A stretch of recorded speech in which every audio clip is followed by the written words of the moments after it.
Hola, muy buenas tardes. Mi nombre es Guido Maravini, soy residente de segundo año del Servicio de Clínica Médica del Policlínico en Neuquén. El día de hoy les voy a traer una clase de artropatías seronegativas y artrosis.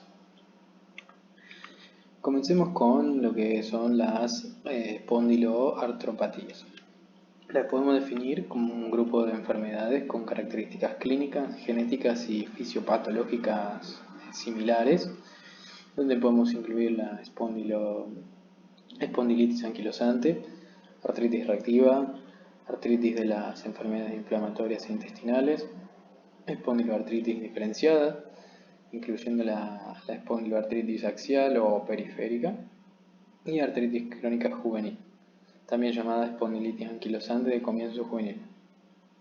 Todo este grupo de enfermedades comparten ciertas características, como por ejemplo el compromiso del esqueleto axial en articulaciones sacroilíacas y columna, artritis periféricas, dactilitis, entesitis, pueden presentar uveitis anterior, pueden estar asociadas con psoriasis o enfermedad inflamatoria intestinal y presentan o pueden presentar HLA-B27 positivo.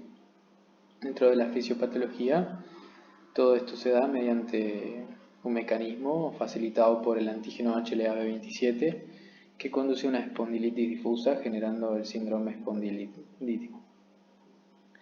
La podemos clasificar dependiendo la clínica predominante en espondiloartritis axial, espondiloartritis periférica. Dentro de la axial, el compromiso es de las articulaciones sacroilíacas o de columna vertebral, o también de columna vertebral. Por ejemplo, la espondilitis anquilosante y espondiloartritis no radiográfica. Los síntomas principales son dolor lumbar y rigidez espinal.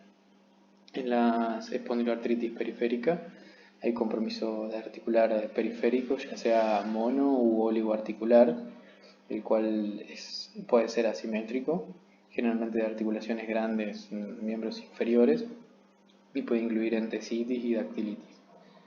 Los síntomas de la espondiloartritis periférica incluyen dolor articular, entesitis, que es inflamación de la zona de transición entre músculos, tendones, y suele dar dolor a lo largo del hueso, eritema y también puede dar calor. También puede haber dactilitis, que es tumefacción de un dedo del pie o de la mano, y ambos comparten que son HLA positivas y que tienen buena respuesta a AINES y presentan reactantes, ya sea PCR o SG, aumentadas. Pueden también tener uveitis anterior. Dentro de lo que es el enfoque clínico, por lo general el paciente consulta por lumbalgia, término que utilizamos para identificar el dolor en la zona lumbar, que puede estar causado por trastornos relacionados a las vértebras lumbares y estructuras de tejidos blandos, por ejemplo músculos, ligamentos, nervios, discos intervertebrales, etc. El 60-80% de la población experimenta en algún momento un dolor, una lumbalgia en su vida, pero que usualmente no estudiamos este síntoma. Cuando debemos indagar o estudiar la lumbalgia, hay distintas situaciones. La primera pauta de alarma es que sea el primer episodio antes de los 20 años o después de los 50, que además de la lumbalgia esté asociado a fiebre, hay que descartar una osteomielitis vertebral, que tenga una historia de cáncer previa o antecedentes familiares, más que nada para excluir metástasis vertebrales, paravertebrales y carcinomatosis meningia o linfoma, que esté en tratamiento con esteroides o anticoagulantes para descartar una hemorragia retroperitoneal, pacientes que están inmunodeprimidos, que tienen pérdida de peso, que tienen déficit neurológico o que hayan tenido un traumatismo previo. Dentro de los dolores de características inflamatorias es que aparece en personas menores de 40 años con un inicio insidioso que altera el sueño, que presenta rigidez matutina, que mejora con el ejercicio y que empeora con el descanso.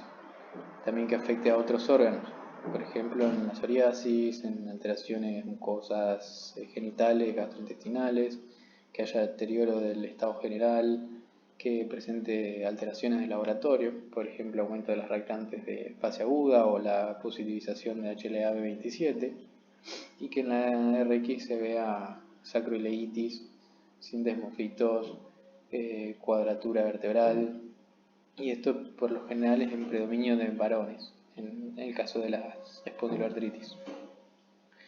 Este tipo de características nos da origen a un concepto relativamente reciente que es la lumbalgia inflamatoria, que se define como dijimos previamente, insidioso, profundo, difícil de localizar, que cambia, es decir, cambiante, y la lumbalgia inflamatoria, con estas características, es un síntoma guía importante en la afección axial de la espondiloartritis.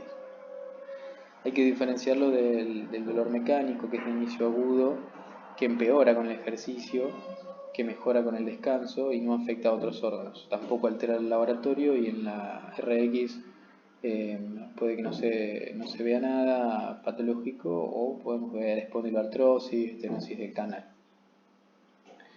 Entonces, debemos estudiar la lumbalgia cuando el dolor tenga las características inflamatorias que hablamos previamente.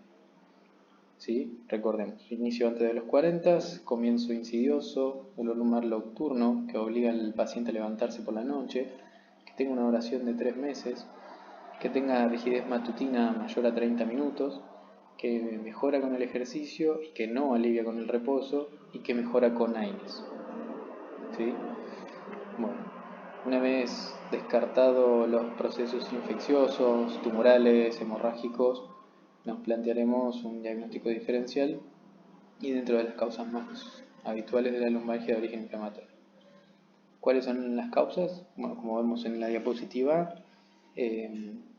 tenemos la espondilitis anquilosante, tenemos como otras espondiloartritis, la artritis reactiva, la psoriásica, enteropáticas, que generalmente están asociadas a enfermedades intestinales inflamatorias, la espondilitis anquilosante de comienzo juvenil, espondiloartropatía axial no radiográfica y otras de menor frecuencia, pero hay que tener en cuenta como el síndrome de Safo, la enfermedad de Whipple, la enfermedad de Behçet y el hiperparatiroidismo.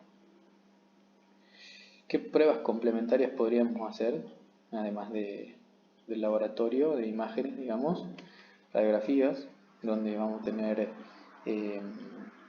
una radiografía sacroilíaca pidiendo un frente y una columna lumbosacra frente y perfil, una tomografía de la articulación sacroilíaca para ir a buscar pequeñas erosiones de la articulación, independiente de si hay inflamación o no, y resonancia, que detecta edema óseo antes de las lesiones radiográficas y que parece ser útil para la actividad inflamatoria de la enfermedad.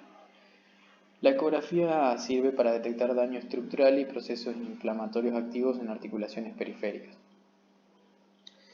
¿Qué hacemos con esta espondiloartropatía? Bueno, en este algoritmo, un resumen para tener en cuenta con lo hablado previamente, si tenemos un paciente menor de 45 años que tiene un dolor, una lumbalgia de carácter inflamatorio de 3 meses de evolución, que le pedimos un laboratorio y tiene el HLA positivo y que puede que tenga o no imágenes compatibles, derivamos directamente a un reumatólogo para que continúe el estudio de la enfermedad.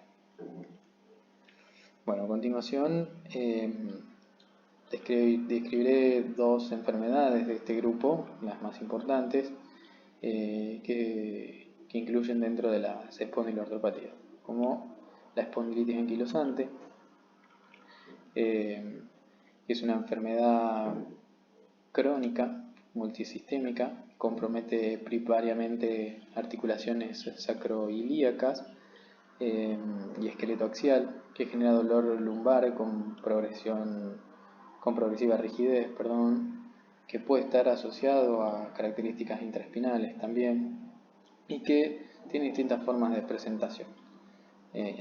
tenemos el síndrome pelvis raquídeo, que se genera por la inflamación de articulaciones sacroiliacas y raquis, que se caracteriza por dolor en glúteos, ya sea fijo o alternante, que se irradia por la cara posterior del muslo hasta la rodilla, de carácter inflamatorio, que normalmente está asociado a dolor lumbar, dorsal o cervical, ya sea aislado o combinado.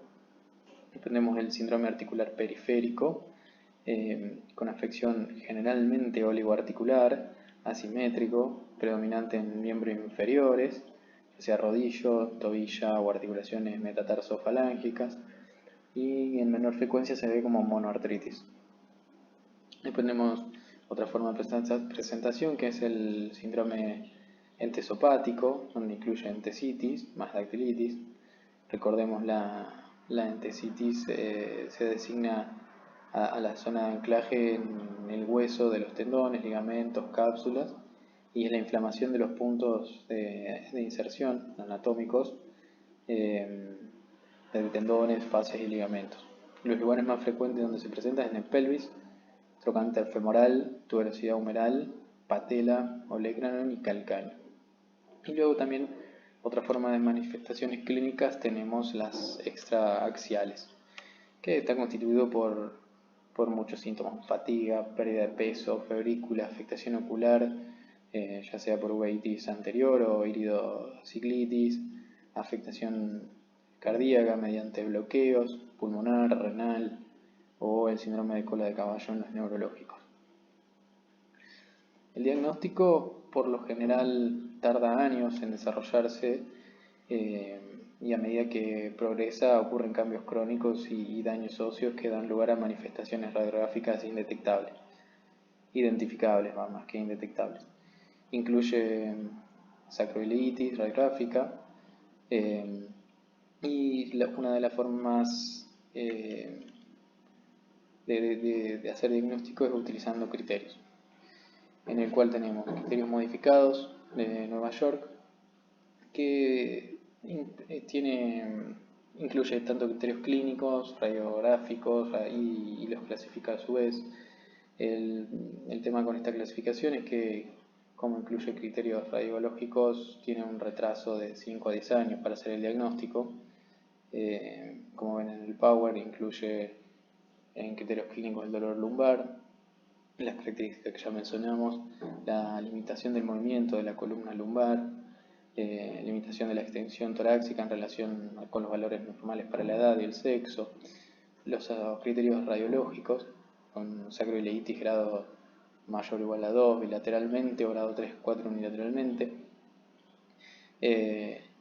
Y también existen otros criterios que por ahí son un poco más completos, como son los criterios de SSG y AMOR. Los de AMOR son un poco más completos y tienen en cuenta síntomas clínicos o antecedentes, tiene también en cuenta la respuesta al tratamiento, también tiene en cuenta los hallazgos de la radiografía y los antecedentes genéticos. En estos criterios, que tienen una numeración, el paciente se considera positivo cuando tiene una suma mayor a 6. Dentro de del criterio de la parte clínica o antecedentes, tenemos que da un punto, es el dolor durante la noche o rigidez matutina de la columna lumbar o dorsal. Otro criterio es la oligoartritis asimétrica, si es positivo da 2 puntos. El dolor en los glúteos, que da 1, y si alterna en glúteo derecho o izquierdo da 2 puntos. La dactilitis da 2 puntos. Dolor en los talones u otra entesitis 2 puntos. Iritis 2 puntos. Uretritis o cervicitis pneumococóxica más artritis un mes después da 1 punto. Diarrea más artritis un mes después da 1 punto. Y la psoriasis y la balanitis y enfermedad inflamatoria intestinal también. Por otro lado, la respuesta al tratamiento lo tiene en cuenta con buena respuesta en AINES en menos de 48 horas y que reaparezca el dolor en menos de 48 horas después de ser interrumpido. En los hallazgos radiográficos, como dijimos antes, sacroileitis que da 3 puntos Y en antecedentes genéticos incluye la positivización del HLA-B27 o antecedentes familiares de espondiloartritis anquilosante, que da 2 puntos. En cuanto al tratamiento, a modo de resumen, hay un algoritmo que está bastante sencillo, en el cual ya tenemos un paciente con alta sospecha que cumple con los criterios, se comienza con el tratamiento. Para todos los pacientes se comienza con terapia física y educación, tanto para incitar al ejercicio y suspender factores de riesgo como el tabaquismo. Si el paciente es sintomático, se comienza con AINES, una dosis máxima tolerable, y se evalúa en 2 a 4 semanas. Si la respuesta es suficiente, se continúa con AINES. Si es insuficiente, se pasa a una fase 2, en la cual hay que tener en cuenta si tienen síntomas periféricos o si es exclusivamente axial.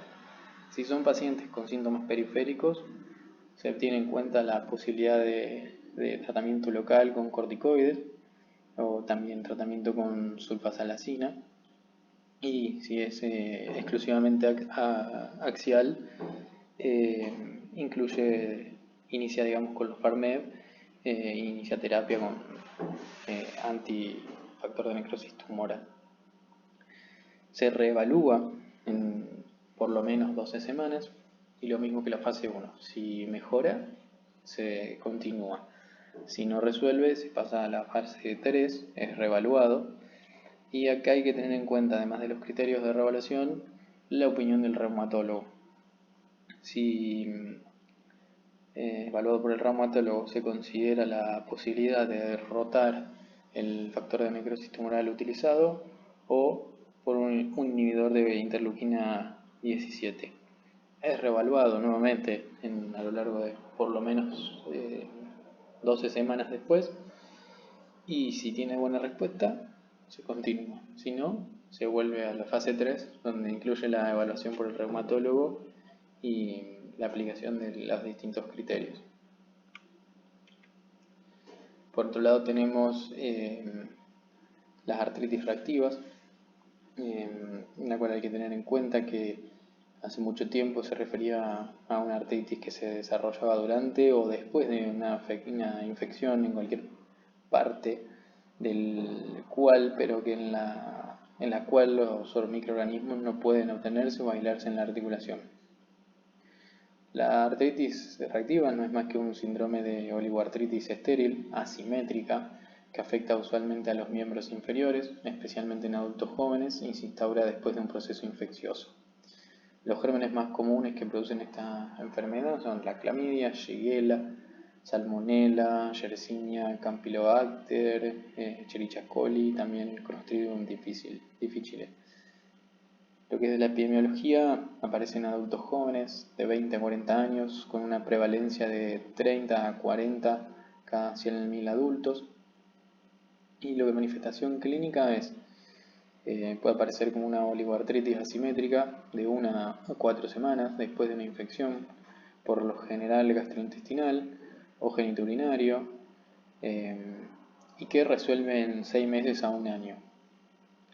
Dentro de los síntomas osteoarticulares incluye, como dije previamente, oligoartritis asimétrica de comienzo agudo, usualmente de miembros inferiores, y la mitad de los pacientes presentan compromiso de miembros superiores y algunas poliarticular de pequeñas articulaciones. El compromiso axial es muy poco frecuente, y cuando no resuelve después de 6 meses se considera artritis reactiva crónica. En esta afección también puede haber entesitis de tendón de Aquiles y fascia plantar del calcáneo y dactilitis.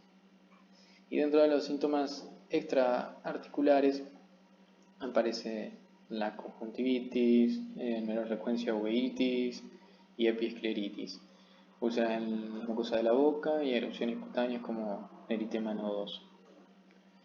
Para el diagnóstico hay que tener en cuenta ciertos criterios, entre mayores y menores, y se hace diagnóstico cuando se cumplen 2 criterios mayores más un menor, Y diagnóstico probable se considera si se cumplen dos criterios mayores sin menores o un mayor y uno o dos menores. Dentro de los criterios mayores tenemos la artritis con dos de los siguientes hallazgos, es decir, que incluya asimetría, que sea mono u oligoarticular, que esté en los miembros inferiores. Otro criterio mayor es que la infección que haya tenido una infección sintomática previa con uno de los siguientes hallazgos: enteritis, o sea, diarrea por lo menos un día en 3 o 6 semanas previas; uretritis también, que haya tenido clínica de disuria o secreción por lo menos un día en lo que es en las últimas 3 a 6 semanas. Y dentro de los criterios menores, la evidencia de la infección desencadenante, evidencia de infección sinovial persistente, y teniendo en cuenta eso, se hace el diagnóstico de la enfermedad. Para el tratamiento, en resumen, es con AINES, se evalúa la respuesta. Si mejora, se continúa con AINES; si no responde, se prueba con corticoides intraarticulares. Si la respuesta no es adecuada, se evalúa el compromiso poliarticular y se evalúa utilizar corticoides sistémicos. Si no mejora y ya pasa a ser una artritis crónica, es decir, mayor a 6 meses, ahí se comienza con metotrexate o sulfasalacina. Si la respuesta es adecuada, se continúa con el mismo, y si no, o lo está contraindicado o no hay respuesta, empieza terapia biológica con antifactor de necrosis tumoral.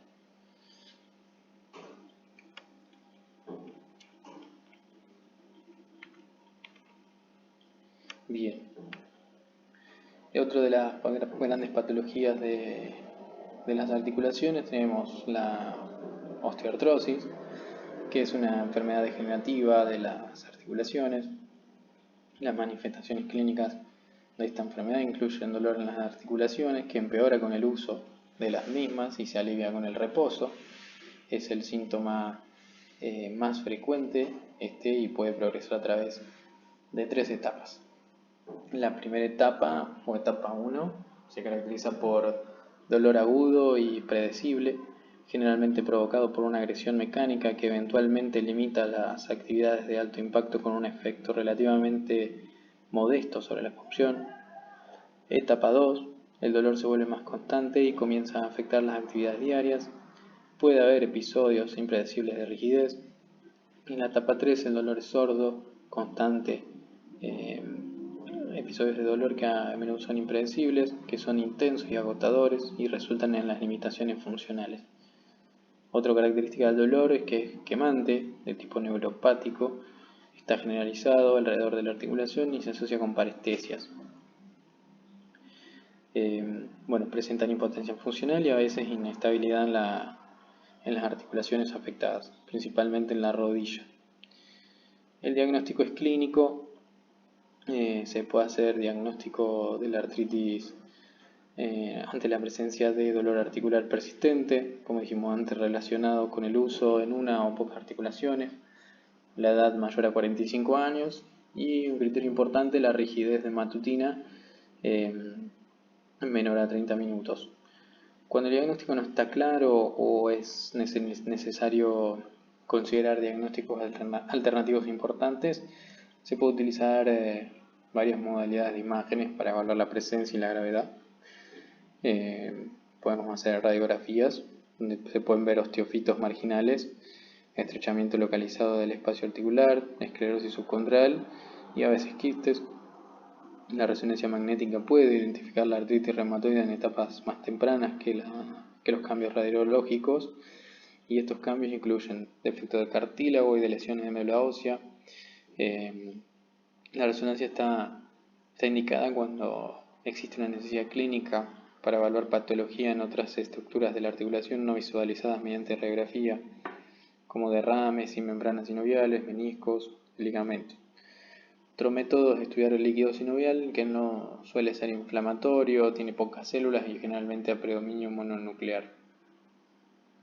Dentro de los diagnósticos diferenciales, artritis reumatoidea, artritis cristalina, es decir, la gota.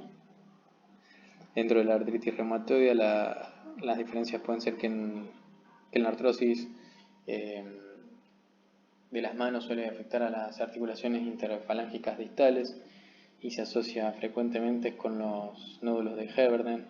Por lo contrario, la artritis reumatoidea se dirige a las articulaciones metacarpofalángicas e interfalángicas proximales y no hay nódulos. La inflamación de las articulaciones es dura y ósea en la artrosis en comparación que la artritis reumatoidea. La artritis reumatoidea tiene rigidez matutina que empeora después del descanso. En cambio, en la artrosis, cuando está presente, es vespertina. La artrosis se caracteriza radiográficamente por un estrechamiento del espacio articular debido a la pérdida de cartílago y osteofitos, debido secundario a la remodelación ósea, pero no hay erosiones periarticulares, y además la artritis reumatoidea tiene laboratorio con radiografías de fase agudas elevadas y serologías. Otra patología, como mencioné previamente, la cristalina, en la cual en el diagnóstico se establece por hallazgos de urato y otros cristales en el líquido sinovial. El tratamiento puede ser no farmacológico, que es la base del tratamiento. Incluye el control de peso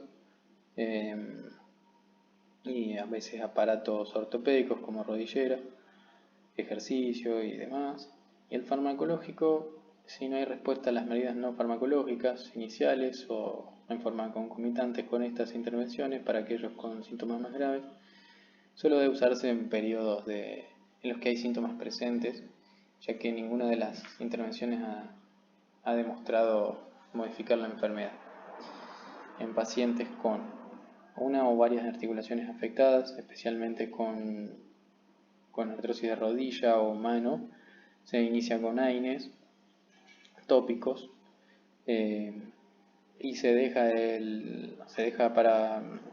como secundario el AINES oral en pacientes que no tienen buena respuesta a lo tópico o que tienen una artrosis sintomática en múltiples articulaciones o en pacientes con artrosis de cadera, utilizando la dosis más baja requerida para controlar los síntomas según necesario.